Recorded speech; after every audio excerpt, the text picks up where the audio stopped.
Very good. So thanks, Kat, and I'd just like to add my welcome to everybody to Goonhilly.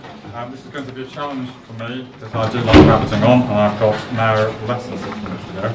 But anyway, what I wanted to just do is give you a little breakdown in terms of what the future plans are at Goonhilly. Some of you may have heard that we recently signed a new investment deal, and so I can talk a little bit about what those plans are. Anyway, you all know where you are. You're here embedded in this bit of Goonhilly here. 160 acre site with lots of history, and you can see some of that history here. It's quite incredible. It's been involved right from the very beginning of the space age, and that was really when, I'm sure all of you know the story, Goonhilly 1 was built in 1962 for picking up the first transatlantic TV pictures.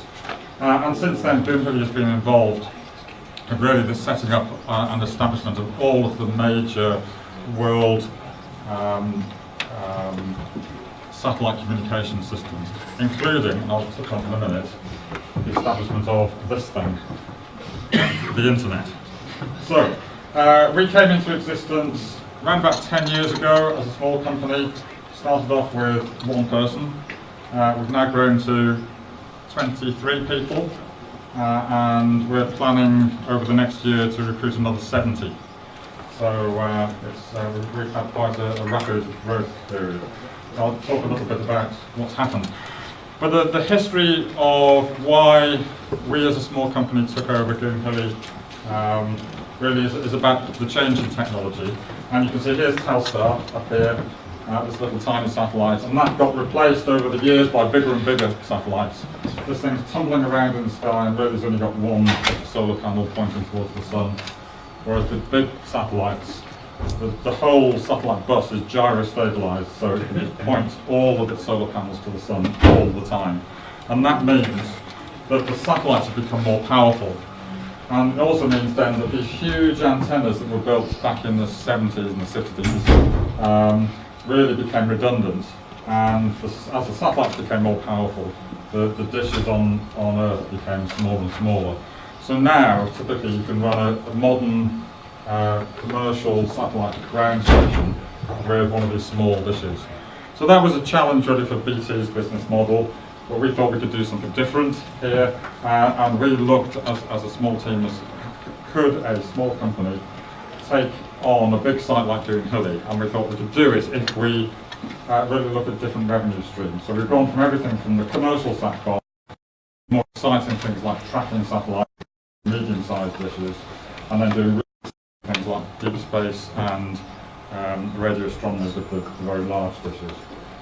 And we're in the process of building that up.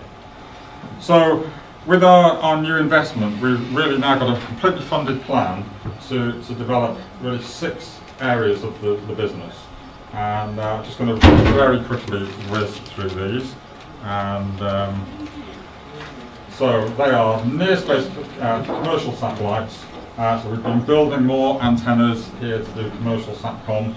We're very interested in these agile tracking antennas that can track low Earth orbiting satellites, such as the International Space Station. And we provided all the links with Tim Peake when he was on the space station and subsequent astronauts.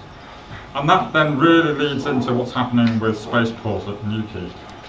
Really, there's this huge change from launching very heavy mass satellites into an equatorial orbit to geostationary or out into the solar system, to launching very low mass nanosatellites into polar orbits, very close to the Earth. They need to be in polar orbit so that every part of the Earth will see as the satellite goes around the poles, the Earth rotates underneath, and everywhere gets to see. So we're doing that, and that's a great place for Goonhilly to get involved with.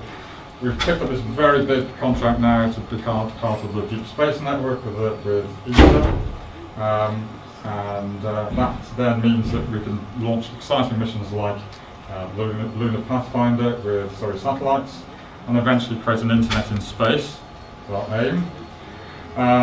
So we're doing deep space communication, radio astronomy, and this is a very advanced receiver that's being built at Oxford University with a PhD student we're sponsoring. And then finally we're going to connect up to Jodrell Bank, to the Lovell telescope at Jodrell Bank, to create an interferometer, which is a very highly connected radio telescope and good science capabilities. So I mentioned about the internet, Goonhilly being part of the very first internet. This is a picture from 1977, Des? Yep. And now we're connected terrestrially to the Janet network with 200 gigabits per second. So it's amazing connectivity that we have fibre and also have BT fibre here as well. But Goonhilly is an amazing place. Henry talked about the connectivity that there is in London. Well, look at this. This is the subsea cable connectivity into Cornwall. And it connects everywhere in the world. So if you wanted to find somewhere that has the best connectivity in the world, it's here in Cornwall. And these are some of the landing places that Goonhilly's data lands. And that tells me I'm just shut up. I'll start it down. There we go. So yeah, this is the data centre we're going to build. As well as those things, we're now creating an engineering design capability. We want to really start off building our capability with engineers and get more of a systems design and manufacturing capability here. And then we're going to be doing mission control work as well. So it's lots of things happening here. A very exciting time. And I do need to be quiet. So thank you.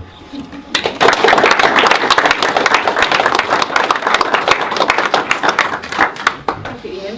I think in the interest of time we'll move on, but Ian will be around, and we're actually having a bit of a space tech drop-in at the very end of the corridor in a room. So if you have any questions or any projects that you want to discuss, please come and find us there just over the next couple of hours. Going from a company who does a lot of sort of space-related work in Cornwall, we're now moving to an organisation who helps other businesses come to Cornwall and make their space dreams come true.